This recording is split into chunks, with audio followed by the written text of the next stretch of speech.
El mundo, como decíamos cuando estábamos arrancando el programa, no se encuentra mal solo por el mal en sí mismo, ¿no? Eso que analizamos la otra vez. El mundo se encuentra mal por otros factores que a veces nosotros mismos desconocemos. Entre ellos, voy a ser un poquito duro al principio, por los idiotas convencidos de que saben lo que hacen. No es la ignorancia clásica, el no saber, que eso es un problema, pero eso se soluciona, porque lo que no se sabe se aprende. El ser humano tiene esa posibilidad de aprender hasta edad muy avanzada, entonces siempre se puede estar aprendiendo. Pero hay una estupidez estructural mucho más preocupante, que es una estupidez soberbia, impermeable, impenetrable. Algunos recordarán una frase que se le atribuye a Perón: el malo puede volverse bueno, pero el bruto nunca puede dejar de ser bruto. Eso era de épocas donde había menos sensibilidad social y política, donde la gente decía las cosas como son y nadie se ofendía y no habían de qué andar buscando paralelismos para decir una persona discapacitada, no con capacidades diferentes. Ahora volvimos de vuelta a los discapacitados, ¿no? Y pronto tal vez se transforme en una bandera de lucha. Pero la realidad es que acuérdense cuánto nos decían, no, ¿cómo dijiste ciego? Es no vidente. Estamos hablando de lo mismo. ¿Qué cambia eso? Eso es un poco el problema que estamos diciendo, ¿no? El mal, como decía Perón, se combate. La estupidez avanza mucho más firme que el mal porque la estupidez no se autorreconoce. Quien es estúpido, vota, opina, comparta, tracciona voluntades igual que hace el que es un sabio. O casi igual, podríamos decir. Aunque a veces inclusive lo hace mejor. Cree que está haciendo el bien cuando lo hace. Lo hace de buena fe muchas veces. Otras veces no, porque a veces se combina la maldad con la estupidez y otras veces es la inteligencia con maldad o distintas combinaciones que hay, ¿no? No siempre es tan absoluto. Las redes sociales perfeccionaron esta maquinaria de estupidización, porque los algoritmos, creo que todos estarán de acuerdo con esto, estimulan la estupidez y no la inteligencia reflexiva. Si uno intenta hacer algo que sea profundo, las redes sociales lo consideran poco atractivo. ¿Qué es atractivo hacer una idiotez? Tirarse un balde de agua fría, por ejemplo, en la cabeza. ¿Se acuerdan cuando se tiraban un balde de agua helada? Y se hacía viral, y a gente le parecía divertidísimo hacer eso y todo el mundo enfocado en eso. ¿Por qué? Porque los propios algoritmos lo estimulaban. Evidentemente era una estupidez eso. Hoy creo que lo vemos con más claridad, pero en el momento era divertido. Y se confunde lo divertido con lo estúpido. Y la repetición de la estupidez termina transformando eso en una verdad. Lo familiar se percibe como algo cierto, aunque sea falso. Esto tiene que ver con lo que se conoce como efecto Dunning-Kruger, que es un sesgo cognitivo que fue identificado por dos psicólogos de la Universidad de Cornell, David Dunning y Justin Kruger, a fines de los años 90. Según estos expertos, las personas con bajo nivel de habilidad o conocimiento en un área tienden a sobreestimar su propia capacidad. Y al revés, quienes son realmente competentes suelen subestimar lo que saben. Todos creo que conocemos eso, de alguien que viene y es un perfecto idiota y te asegura cosas que vos sabés que no son ciertas, y muchas veces por distintos motivos, entre otros porque a veces inclusive hasta vos dudás de alguna información y decís, bueno, esto puede ser así o no, te callás la boca. En cambio, el que tiene bajo nivel de habilidad o conocimiento, como decía Dunning y Kruger, no duda o duda mucho menos. ¿Se acuerdan de la frase de Aldo Rico cuando dijo la duda es la jactancia de los intelectuales, haciendo referencia a que los soldados no dudaban? Es cierto, pero bueno, es revelador también, ¿no? Y además, quienes tienen menos capacidades suelen entender que no se subestiman en realidad las situaciones. Y aquellos que tienen mayor capacidad, lo contrario. Eh, inclusive arrastran un defecto, pensar que los demás van a entender lo que quieren decir cuando a los demás tal vez no les resulte tan fácil la explicación.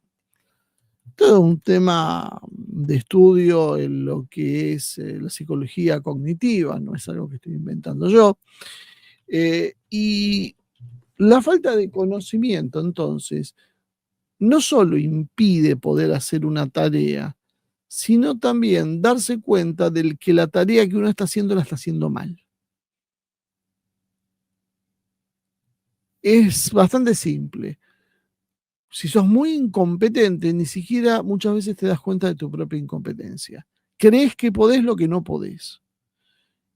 Por ejemplo, alguien no sabe nada de economía, pero también pontifica con gran seguridad cómo se debe arreglar la economía de un país. Pero el tipo en realidad no tiene idea de qué está hablando, pero lo dice con absoluta seguridad y solvencia.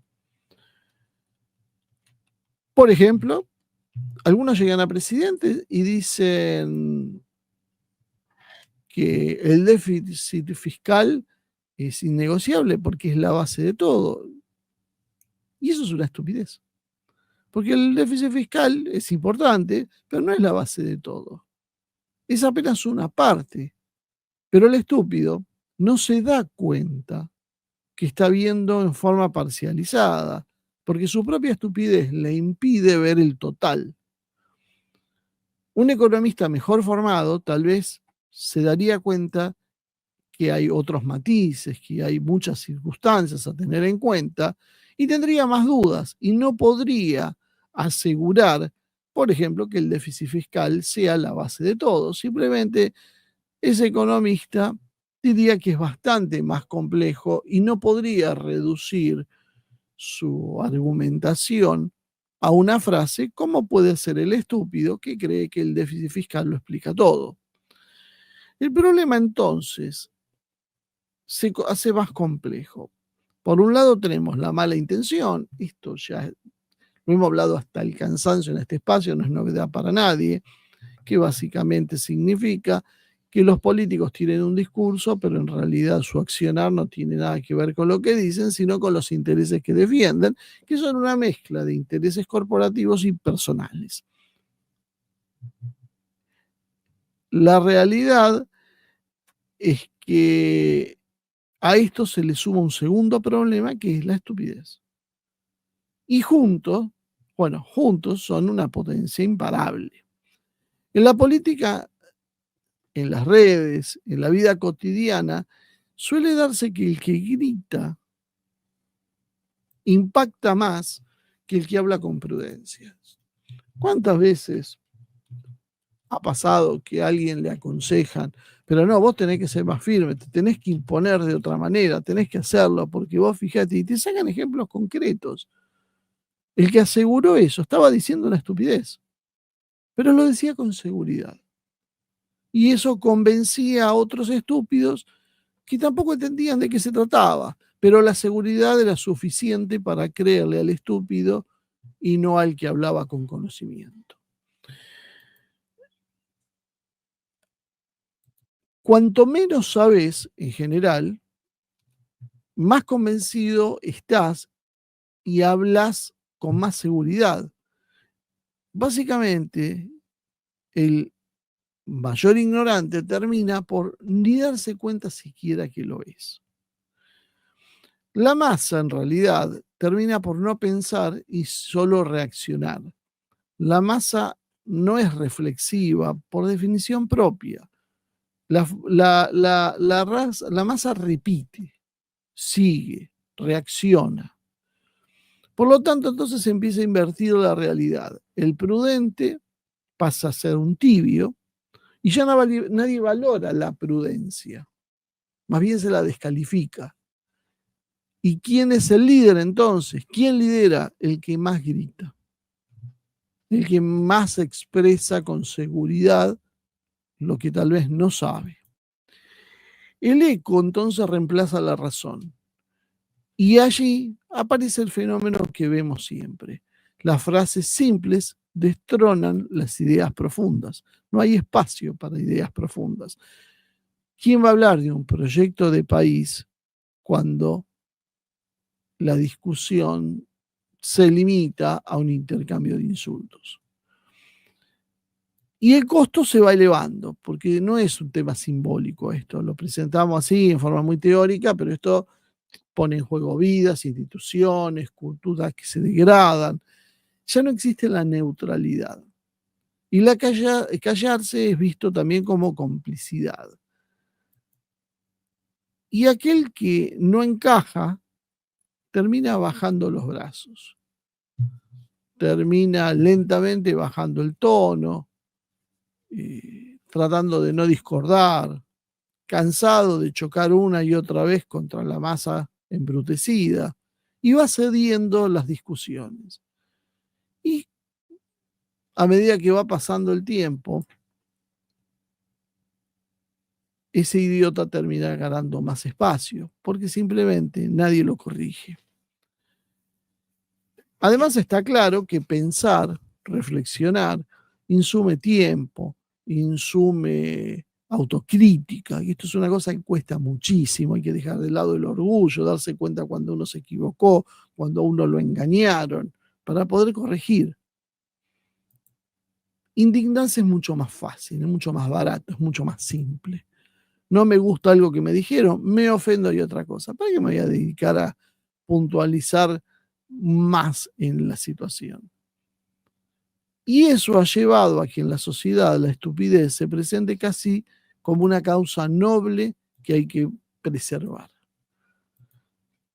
Hay una protección, casi podía decir, a este sistema.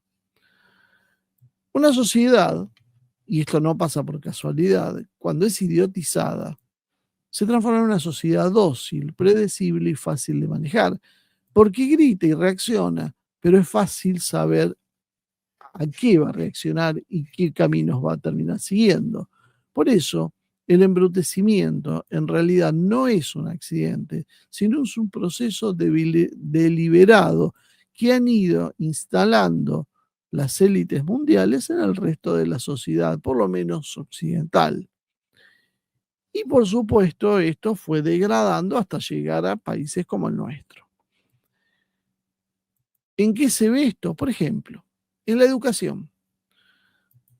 Hemos visto los nuevos programas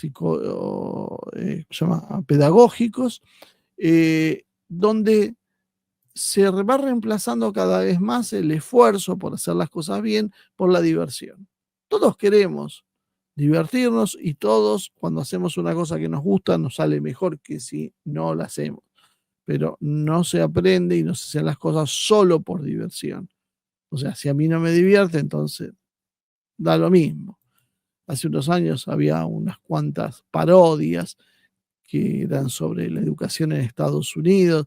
Me acuerdo una puntualmente que había una profesora que enseñaba una cuenta matemática a un chico y el chico decía un número equivocado y bueno, la pobre profesora terminaba ante las autoridades del colegio demandada por los padres de los chicos porque simplemente, supongamos, 2 más 2 es 4, pero para el chico eran 22 o 25.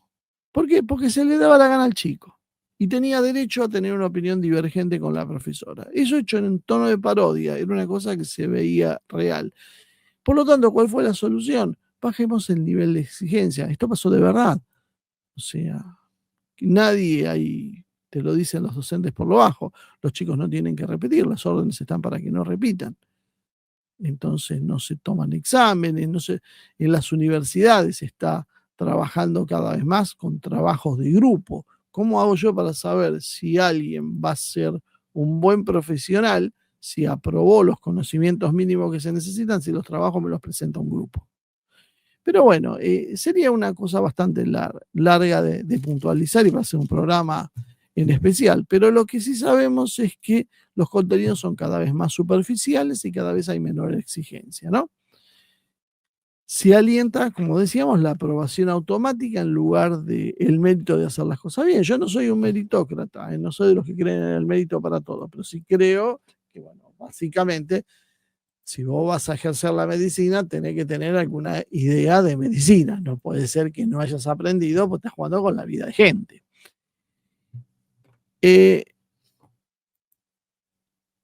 Y con esto también se van creando generaciones que no tienen hábitos, no tienen disciplinas ni pensamientos críticos.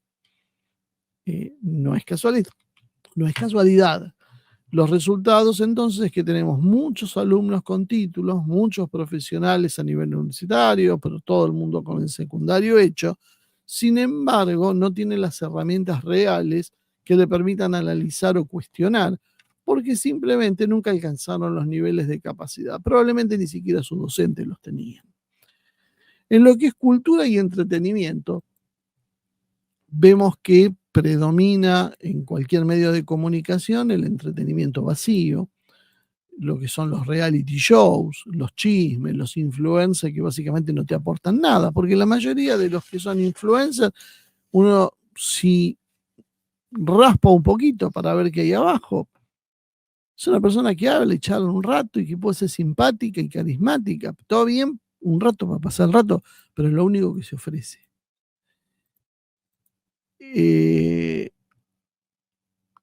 Y con esto se ocupa la atención de las masas. A veces me pasa que con Iván vamos a algún lado y entras y vos ves que te ha puesto el televisor y están escuchando que fulanita salía con no sé quién y se estaba bien que hagan. Y uno se queda pensando, digo, ¿en qué planeta vivimos nosotros? Porque la mayoría vive en ese planeta. Nosotros somos los que nos preocupamos de estos temas. La mayoría de la gente no se preocupa de esos temas.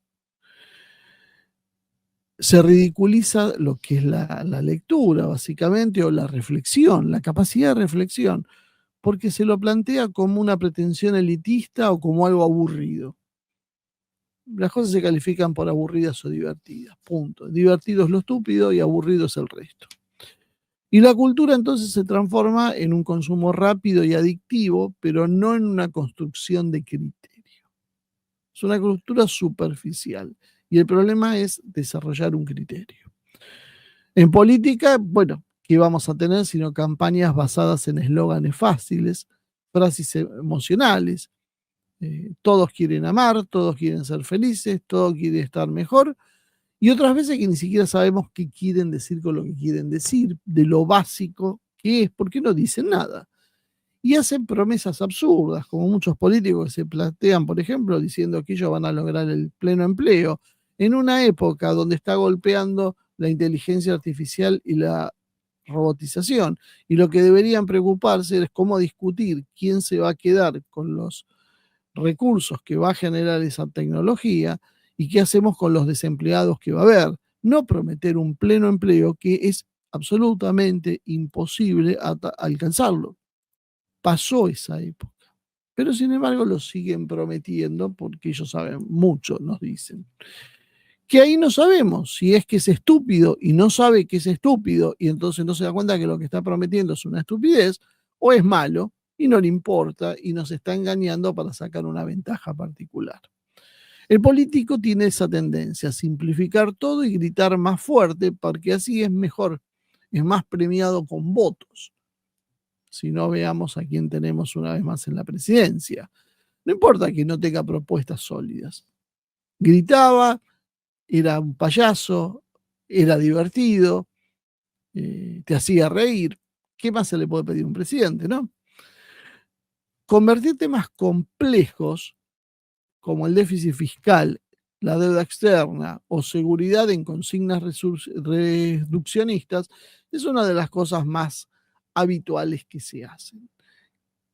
Por supuesto, este sistema se potencia con las redes sociales que mencionábamos, con algoritmos diseñados para viralizar lo que indigna o entretiene, no lo que aporte algo positivo o profundo o que sirva para la reflexión. Yo me acuerdo que mi hija mayor se creó y miraba mucho Nacho, miraba mucho Discovery, y yo estaba contento. Con mi hija menor un día empecé a mirar y digo, ¿qué es lo que estás mirando? No, lo mismo que miraba Azul, Nacho, y yo. Empezaba a mirar, empezaba a buscarle otras cosas porque, por ejemplo, Discovery había perdido su esencia original para transformarse en una promoción de cuestiones de género. Es decir, ¿cómo llegamos a esto? ¿Qué pasó? Bueno, es que esto ha ido empeorando con el tiempo. Y las redes sociales premian el ruido, castigan la duda o el análisis profundo, y lo simple y lo falso circula más rápido que lo complejo y verdadero. Prueba de ello son los shorts, son los TikToks, que básicamente pretenden dar soluciones en cuestión de segundos. Y las soluciones a problemas complejos en cuestiones de segundos simplemente no existen. Bueno, bárbaro, no existen. Entonces, si no existen, evidentemente no tienen razón de ser. Pero ¿por qué las grandes compañías promocionan eso? Porque promocionan un modelo de vida. Esto lo vemos también en el consumo, ¿no? Históricamente la publicidad que fomenta el comprar para hacer. Yo el otro día andaba por la Panamericana y veía unos carteles que decía, vos sos único. Un cartel negro con letras blancas de molde, vos sos único, y no me acuerdo si tenía una dirección, un teléfono, algo así. Lo vi varias veces ese cartel y todavía estoy pensando qué quiere decir. ¿Qué significa yo soy único? ¿Qué me están vendiendo? ¿Qué es un servicio? ¿Un objeto? ¿Qué quieren? ¿Qué me están diciendo? Fíjense lo pretendidamente profundo, pero en realidad lo absolutamente estúpido que era la frase, que aprobó seguramente un gerente y que empapeló, no empapeló, bueno, pero apareció en los carteles sobre la Panamericana. Y hay muchas de esos. ¿Por qué? Porque comprar significa que uno mezcla su identidad con la mercadería que compró.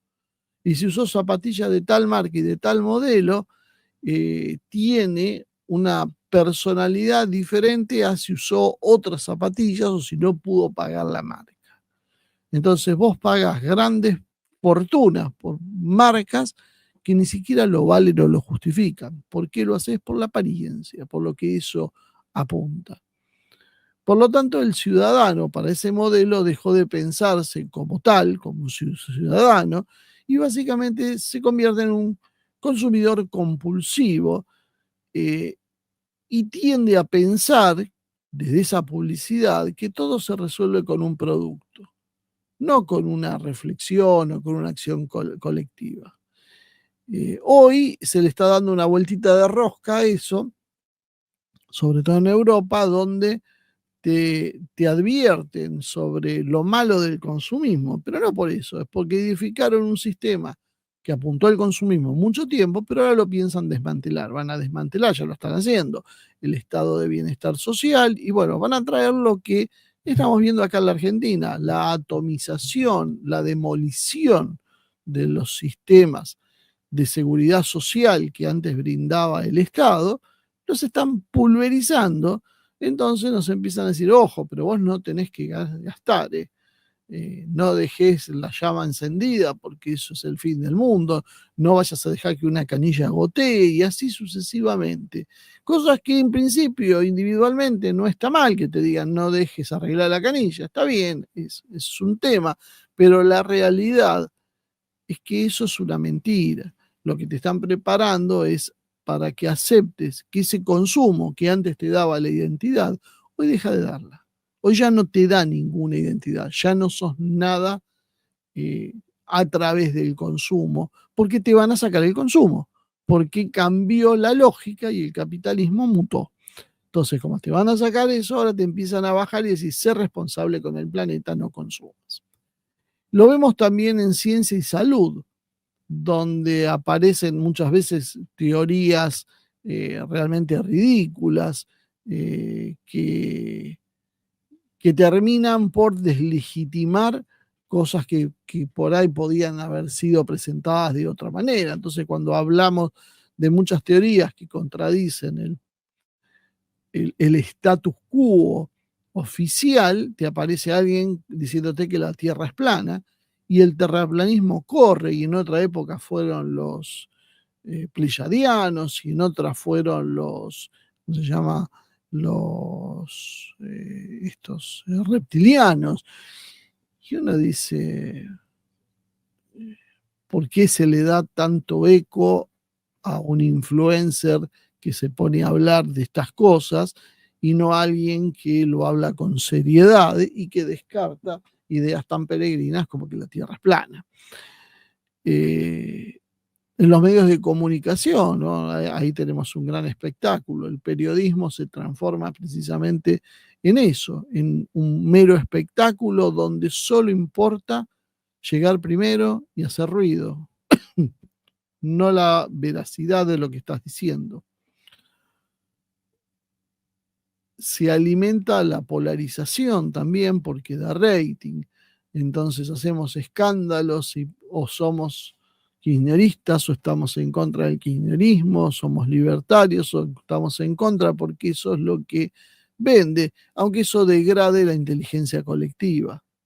O tal vez no, eh, aunque eso, sino aprovechando que eso degrada.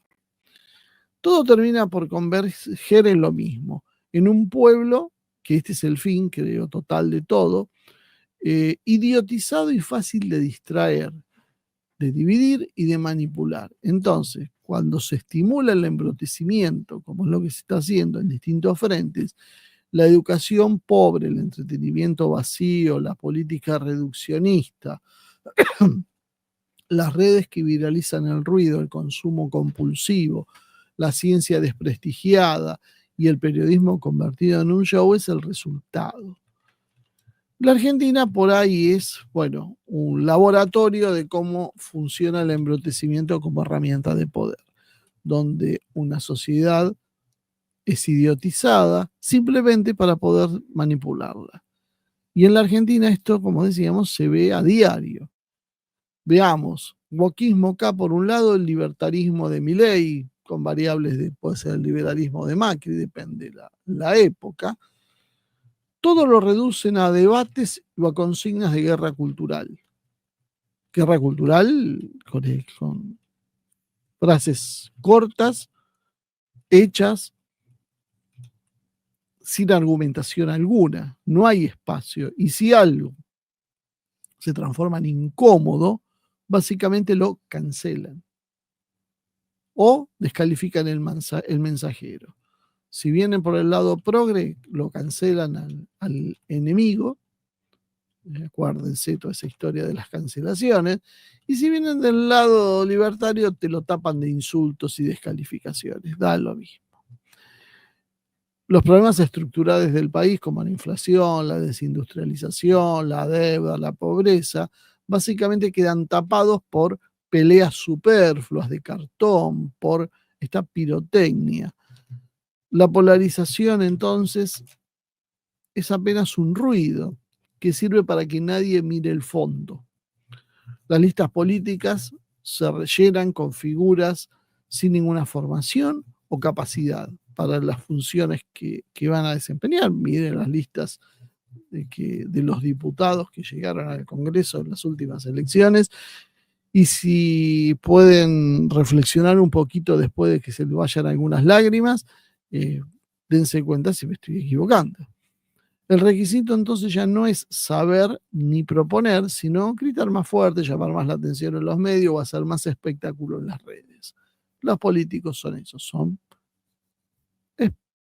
showmans. Los políticos son panelistas también. Y los panelistas terminan convertidos en diputados. En definitiva, demuestran ser lo mismo. Se premia la sobreactuación nunca la solvencia. Y por eso tenemos un Congreso que básicamente funciona como un circo, más que como un espacio de deliberación. Ya hace años que ha perdido el debate como argumentación. No tiene ningún sentido hoy cuando vemos los discursos de los diputados. Los podían realmente suprimir y no cambiaría nada. No tiene ningún sentido, porque nadie escucha a nadie, nadie reflexiona nada, nadie contesta a nadie seriamente, solo se intercambian insultos y nada más. Y cada uno va a votar, todos sabemos, por los intereses que representa, por los intereses privados o por algún sobre que le llegó, pero por el debate, porque alguien lo convenza a otro que está equivocado, por eso nadie. El liberalismo mileísta responde al progresismo como su espejo, con gritos de libertad, frases de TikTok y promesas que el mercado lo arregla todo. ¿Qué había dicho antes el wokismo K? Y nos traía el progresismo importado, lenguaje inclusivo, agendas de minoría, luchas simbólicas que en realidad no resuelven prácticamente nada. Ambos extremos en realidad son parte de un mismo mecanismo, un ruido de fondo que va a reemplazar al pensamiento, que no va a dejar pensar. Mientras tanto, mientras la gente discute por si va con una E final o va con una O si hay que dinamitar o no el Banco Central, en lugar de debatir cómo generar empleo real, cómo defender recursos estratégicos o cómo salir del tutelaje del FMI. Entonces, ahí lo vemos en pleno, el embrutecimiento deliberado, la estupidización colectiva. Cuanto menos se piense, más fácil entonces manipular esa sociedad. Y la maquinaria funciona con ratings altos, con redes encendidas y ciudadanos que se olvidan que son ciudadanos y se transforman en hinchas. El wokismo y el libertarismo y el liberalismo no son en realidad polos opuestos, son complementarios, que no es lo mismo. Es la forma para poder embrutecer. Ambos reducen la política a eslóganes, cancelan la discusión seria y fabrican una dirigencia de figurones huecos. Una sociedad atrapada en ese ruido que no puede decidir su propio destino porque no sabe si aplaudir o insultar este teatro de sombras. El sistema y la invisibilización de las ideas es parte de esto. En el ecosistema actual hay grupos con ideas serias, con proyectos de países, de país diferentes, o proyectos de país, ya no hace falta que haya un proyecto nomás, pero esas propuestas nunca se reducen a consignas. Requieren tiempo, requieren argumentación, requieren paciencia y requieren esfuerzo. El sistema político y mediático entonces los mantiene alejados, los hace invisibles. Y para ellos no hay cámaras, no hay paneles, no hay algoritmos que los favorezcan. La política convertida en espectáculo es un muro, pero es un muro que filtra. Solo deja entrar lo que grita y empeora el sistema, nunca lo que piensa y puede mejorarlo, por lo tanto, transformarse en una amenaza. Mientras la gente común empieza a cansarse, perciben que nada cambia, que todos juegan en el mismo teatro, todos ya nos vamos dando cuenta de esto, que los problemas reales no se resuelven. Pero ese cansancio, y acá está el problema, no se canaliza en una rebeldía organizada, no se traduce en un voto masivo en blanco, ni en la abstención contundente que cuestiona el sistema. El propio sistema trabaja para neutralizar esa posibilidad. Al que no vota lo llaman antipolítico, tonto, irresponsable. A nosotros cuántas veces nos han dicho antipolíticos. Se repite todo esto como un mantra que dice que la democracia es lo único que importa. Hoy escuchaba a Malena Garberini, veía un tuit en realidad que la mencionaba Malena Garberini, que decía que estaban muy preocupados porque la gente no va a votar, porque eso, claro, obviamente socava la democracia. Es lo único que les importa. porque eso es su conchavo. No importa entonces que se reduzca a elegir entre opciones prefabricadas. Así se convierte la abstención en un acto vergonzante y no en un acto político. No existe hoy en la Argentina una fuerza que llame a darle contenido político al no voto, que lo transforme en un rechazo al sistema actual. El voto en blanco o la abstención quedan diluidos, no organizados, y sin organización el descontento se transforma en silencio y en no poder. El sistema, en realidad, necesita que la sociedad crea en él. Por eso, Galmarini está tan preocupada. No hay salida fuera del sistema, nos van a decir. Y por eso hay que sostener que toda alternativa que no sea participar en el show electoral es antidemocracia. Por eso invisibiliza a quienes proponen ideas reales, ridiculiza al que no vota y cancela la posibilidad de que el cansancio popular se convierta en una fuerza política de verdad. Parece que a veces nos afecta la memoria, ¿no? Pero Perón trabajó la abstención como arma política. En 1957 la dictadura lo había derrotado y ahí comenzó Perón con el llamado desde el exilio a boicotear las elecciones. La consigna terminó siendo la abstención, llegó a tener un 24% de votos en blanco. Ilia, por ejemplo, llegó al poder debilitado. ¿Por qué? Porque el peronismo se había abstenido. No todos, una parte, 24%. Tendría que checar este dato, a ver si está bien, pero más o menos es en una posición relativamente minoritaria, pero lo suficiente para un sacudón. Esto había sido una forma de mostrar fuerza sin competir formalmente. La abstención entonces se transformó en un acto de resistencia organizada.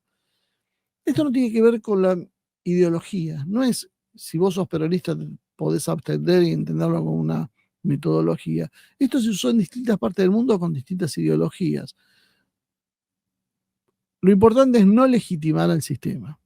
En España, en la época de la transición, había distintos grupos, para que vean, que iban desde la izquierda hasta los nacionalistas étnicos, como los vascos, los catalanes, que llamaban un boicot electoral, porque buscaban que la abstención sea leída como un modo de resistencia a la democracia limitada que ellos cuestionaban. En la India pasó también algo parecido cuando Gandhi utilizó el boicot a las instituciones coloniales, es decir, no votar, no participar en los consejos que estén bajo dominio de Inglaterra como una forma de lucha política.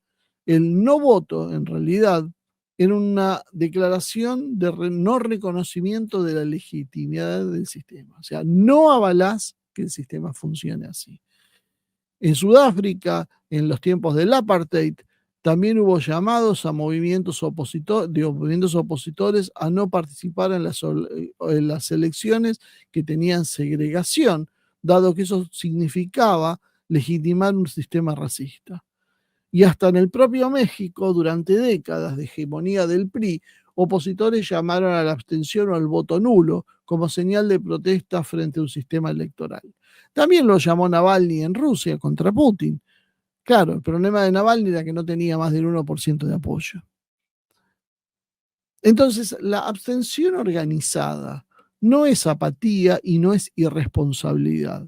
Históricamente fue un arma de política de peso, que yo creo que más de un dirigente político que se presenta a estas elecciones y que no tiene ninguna chance de conseguir un puesto político porque el sistema es muy amañado y en el peor de los casos, si consigue un puesto, será un puesto muy menor que le va a dar solo una cuota de compromiso, puesto que no le va a dar ningún poder para modificar nada, debería plantearse tal vez una estrategia electoral de este tipo.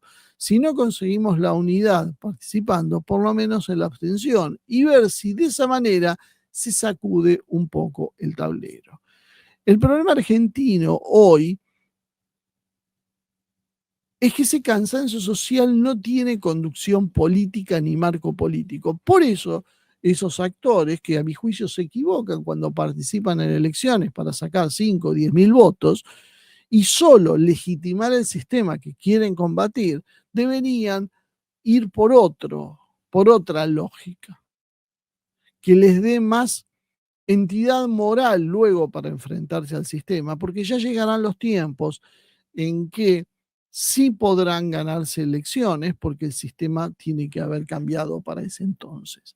El sistema necesita que la abstención se lea como un vacío, como una protesta. Perdón, el sistema, el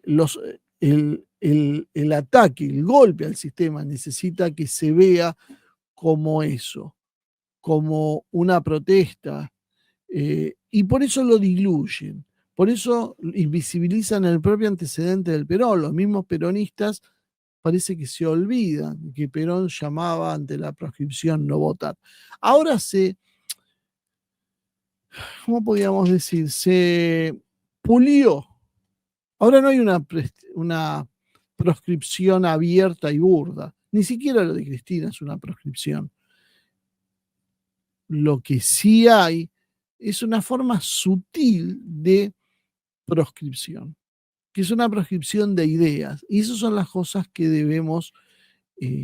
sobre las que debemos reflexionar.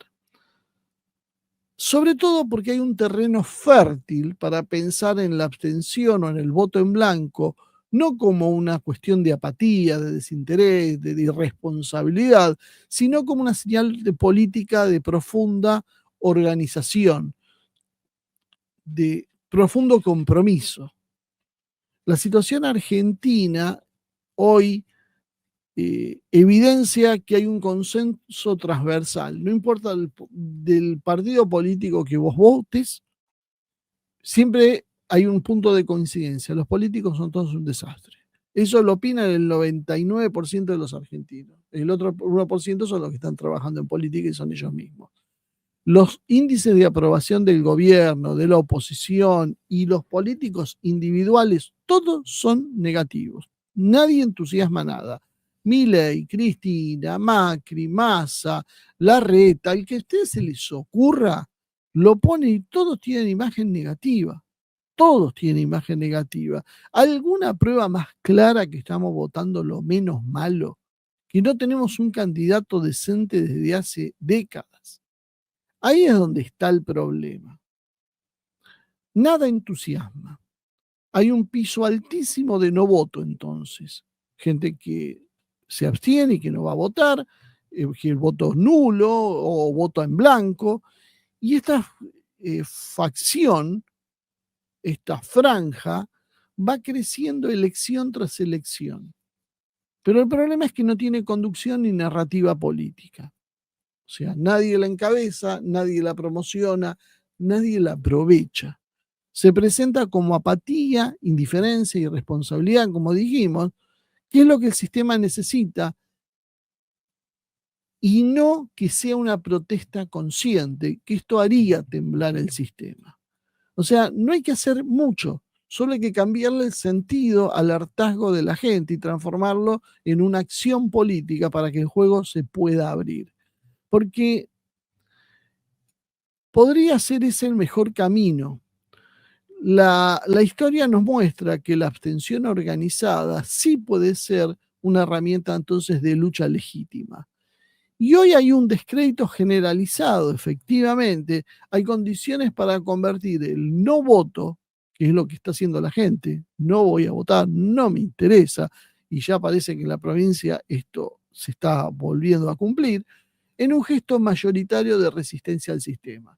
Si ese voto en blanco o abstención se organizara con un contenido político, dejaría de ser un silencio para transformarse en un mensaje contundente. El problema, como decíamos, es que ninguna fuerza lo canaliza, todos dependen del teatro electoral, aunque sepan que esto es una farsa. No hay conducción y la abstención sigue siendo entonces invisible. Los políticos la toman como un ruido de fondo. Con conducción la cosa sería distinta. Con conducción, ese ruido de fondo no sería un ruido de fondo, sino sería un plebiscito negativo hacia el sistema. Un llamado de atención más fuerte que cualquier elección polarizada. Hoy la sociedad no cree en la clase política y los índices de aprobación son un desastre en todos los bandos. Esto no importa el bando que uno esté mirando, en todos lados es lo mismo. El no voto con contenido sería el camino más lógico de resistencia. El piso ya está, lo que falta es darle voz, organización y sentido político. El chantaje electoral permanente nos tiene que cansar. Después de tantas elecciones fallidas, donde cada ciclo nos dejó peor que el anterior, ¿por qué no probar algo distinto? Fíjense cómo funcionó esto. Con Alfonsín nos dijeron que hay que votar para que no vuelva la dictadura, que en ese momento la simbolizaba el pacto sindical militar, un pacto y un gobierno luego de Alfonsín, que nadie habló de los compromisos de los militares con la represión, ¿no? ¿Se acuerdan? Solo los militares habían sido, no hubo ningún empresario que siguiera haciendo sus negocios y de hecho siguen poniendo gobiernos hasta la fecha. Lo que demostró que nunca hubo un cambio en el poder real. El poder real eran los empresarios. Con Menem había que votar contra el caos que producía el alfonsinismo y por el salariazo. Fue la única consigna positiva, por decirlo mucho tiempo. Pero luego había que reelegirlo para que no venga el caos, que significaba salir de la convertibilidad. Y luego llegó de la Rúa, que también había que evitar la devaluación y el caos. En definitiva, terminamos entregados al saqueo financiero. Y con Cristina votamos para que no vuelva el neoliberalismo que ya empezaba a asomar, pero también asomaba en el gobierno de Cristina, cuando uno miraba lo que empezaban a hacer sus planes económicos. Y después apareció Macri, que nos llamaba a votar para que se vaya el kirchnerismo. En realidad lo que pasó fue que volvió la bicicleta financiera y el endeudamiento con el fondo. Y después llegó Alberto, para que se vaya el macrismo.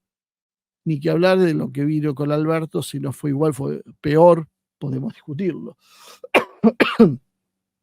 Y ahí tocamos fondo. No, no tocamos fondo. Después llegó Milei. Y Milei nos dijo que votemos para que se vaya la casta. Y la casta ahora está más confortable que nunca. Cada elección en realidad estuvo escondida debajo de un relato de urgencia, de salvación. Esta vez sí, esta vez hay que hacer un gran esfuerzo, hay que ir a votar para que algo no pasara. Y cada vez que compramos ese discurso, terminamos más endeudados que antes, más pobres que antes, más debilitados que antes como sociedad. Se generó un cansancio social, sí, por supuesto. Cada vez más gente lo entendió y dejó de votar, pero lo hizo en silencio. Y ese es el problema, sin ruido político, sin organización. El sistema entonces se encargó de etiquetar a esa gente como antipolítica, tonta o irresponsable, como veníamos diciendo. Y el voto en blanco, la abstención, siguieron creciendo, pero después dispersos, sin fuerza colectiva. Así llegamos a la farsa actual. Aquí nos quieren vender que una elección en la provincia de Buenos Aires para diputados y senadores provinciales es clave para la Argentina. Nos hacen creer que la legislatura provincial va a decidir el destino del país, cuando en realidad no tiene ningún peso en el armado político nacional, o mínimo. Es otra puesta de escena, otro intento de inflar la importancia de lo irrelevante para mantener viva la maquinaria electoral. ¿Cuál es el problema que tienen? Que la gente no vaya a votar. Después les da lo mismo si votan kirchneristas, si votan mileístas, si votan macristas o alguna fuerza que vuelva a salir en el futuro, porque son todos parte del mismo sistema. ¿A qué le tienen miedo en serio? Es al rechazo del sistema. Ya nos engañaron un montón de veces. Es hora de plantarse y decir: yo no voto más a los candidatos del sistema. Y si no hay opciones, no voto a nadie. Y si las opciones que hay son irrelevantes y no tienen ninguna chance, lo bueno es no legitimar el sistema. Y sería bueno que esos candidatos, vuelvo a insistir, piense en una estrategia para aprovechar el hartazgo de los que no votan, porque es el único camino que es viable por el momento. Siempre nos pusieron un imperativo para votar, siempre hubo un enemigo para frenar, siempre había algo que hacer y siempre terminamos peor que antes. La sociedad ya percibe entonces este engaño, pero le falta dar un paso, convertir el cansancio en fuerza política, darle contenido al no voto. Porque si seguimos atrapados en esta rueda de chantaje electoral, nunca vamos a poder salir de ese embrutecimiento organizado en el que nos han constituido como rehenes.